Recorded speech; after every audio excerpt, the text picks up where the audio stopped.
परिसरात एकाच रात्री चोरट्यांनी धुमाकूळ घालत 3 ठिकाणी धाडसी चोरी केल्याने परिसरात एकच खळबळ उडाली असून चोरट्यांची दहशत माजली आहे।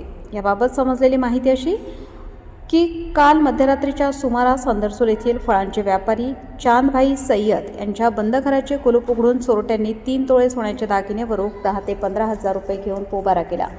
नंतर पाठीमागच्या गल्लीत बंटी भालेराव यांच्या बंद घराचे कुलूप उघडून चांदीचे दागिने व जुन्या काळातील नाणे 10,000 रुपये रोख रक्कम घेऊन चोरटे पसार झालेत।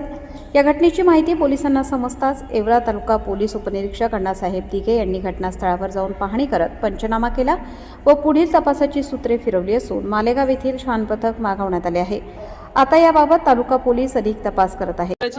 मनी मंगळसूत्र आहे आणि 6 ग्रॅमचे माझे आयरिंगी कानातले, मुलीचे 3 ग्रॅमचे, 12 भारचे माझे तोरडे आणि 10-15 हजार रुपये रोख रक्कम होती।